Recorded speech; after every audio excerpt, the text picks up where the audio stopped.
ফুটপাত ফুটপাত আমরা আসলে নিরাপদ সড়ক করতে পারি, স্মুথ সড়ক করতে ফুটপাতগুলোকে আসলে সরাতে হবে, এর কোনো বিকল্প নেই।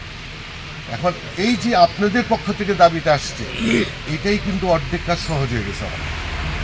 এখন আপনারা যেটা আমরা করব, আপনাদেরও সহযোগিতা লাগবে। যে মরিচা বাজার সহযোগী মধ্যে বললেন উনি বর্ণনা আপনারা 10-12 জন ইউনো সাহেবের কাছে যান, কারণ ইউনো সাহেব কিন্তু প্রতিটা বাজারকে ইজারা দিয়ে রাখছে, ওনার কিছু সরকারি অর্থ আসে, সেই আসার প্রেক্ষিতে ওই যে কিছু কিছু সমস্যার সৃষ্টি হয় আমাদের।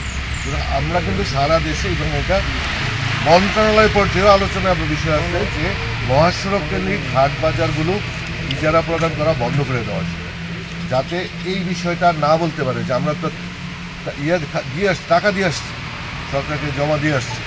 সুতরাং সেটা মুক্ত হলে আমরা সারা দিন কিন্তু স্থানীয়ভাবে আপনারা বসে ওনারও সহায়তা নিয়ে এক্সিকিউটিভ ম্যাজিস্ট্রেট সহ, পুলিশ সহ, স্থানীয় জনগণ সহ কাজ করলে আমার মনে হয় এটা মুক্ত হয়ে যাবে ইনশাল্লাহ রাস্তাঘাট।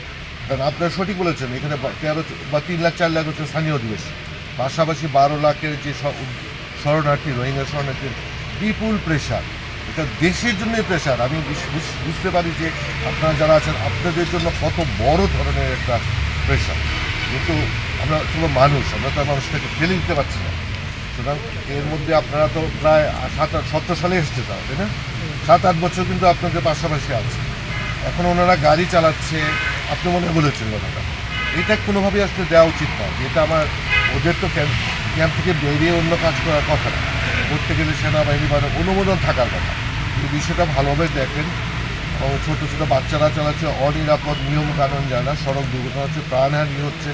সুতরাং এটা যাতে কোনোভাবেই না হয়, দরকার স্থানীয় ক্যাম্প কমান্ডার, এপিবিএন আছে যারা ক্যাম্পের নিরাপত্তা, এইভাবে যদি সড়কে এসে ওরা গাড়ি চালানোর ফলে যেটা হচ্ছে এলাকার স্থানীয় লোকজন কাজ পাচ্ছে না, যারা সিএনজি ব্যবসা করে তারা সঠিকভাবে টাকা পাচ্ছে না, ওরা ওখানে ওদেরকে কম পয়সায় দিতে পারতেছে, যার জন্য ওটা ওদিকে মালিক পক্ষ ওইদিকে আগ্রহী। আপনার কথা যেটা বুঝলাম, এই জিনিসগুলো সমাধান করতে হবে। আমরা সত্যিকার অর্থে 5ই আগস্টের পরবর্তী 6 মাসে আমার পুলিশ যা অত্যন্ত আমি খুশি হয়েছি যে আপনারা আমাদের পাশে দাঁড়িয়েছেন। একজন বলেছেন যে অনেক এলাকায় পুলিশ না থাকার ফলে আইন শৃঙ্খলার কী অবস্থা।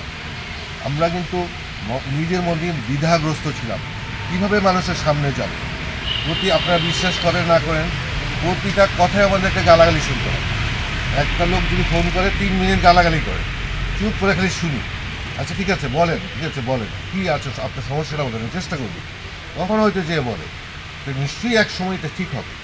আমরা এটাই বলি, এখন মানুষের সাথে ব্যবহার দিয়ে, কাজ দিয়ে তাদের মনে ফিরে আসতে হবে যে আমি আসলে আমরা পরিবর্তন হয়ে পুলিশ এসেছি। এবার সত্যিকার আমরা এইবার যে ধাক্কা খেয়েছি, সেই আমাদের ঘৃণার সম্মুখীন হয়েছি, শুধু আমি না, আমার পরিবারের সদস্যরা, আমার স্ত্রী, পুত্র, কন্যা, সবাই। সুতরাং আমাদেরকে বেঁচে থাকতে হবে। দেশটা আপনার আমার সবার। এই পুলিশ, আমি হয়তো থাকবো না, কিন্তু পুলিশ থাকবে, সেনাবাহিনী থাকবে, এই সংস্থাগুলো রাষ্ট্রের গুরুত্বপূর্ণ। দেশটা চালিয়ে নিতে হবে, দেশটাকে সামনের দিকে এগিয়ে যেতে হবে। সুতরাং আমরা সবাইকে দেশকে ভালোবেসে, দেশে আইন শৃঙ্খলা যে আপনাদের জন্য আমাদের যেমন সহযোগিতা দরকার, আপনাদের দরকার। বাসের গাড়ির কথা বলেছেন, বাস এটা অবশ্যই বাসে আমি এই জন্য জিজ্ঞেস করছি বাসগুলো আসে করতে।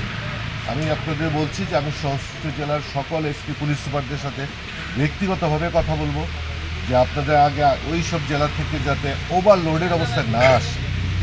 আসার পরে যখন এটা আনলোডের প্রশ্ন আসে, এটা অনেক বড় একটা সমস্যা হয়।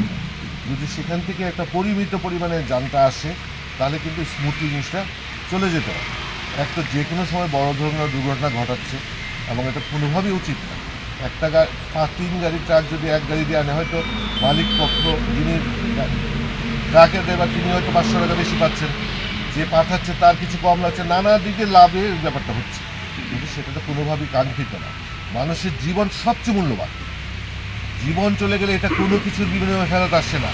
কোটি টাকাও, যার মার ছেলে মারা গিয়েছে, যার স্বামী মারা গেছে, যার ভাই মারা গেছে, যার বাবা মারা গিয়েছে, সেই শূন্যতা পূরণ হওয়ার নয়।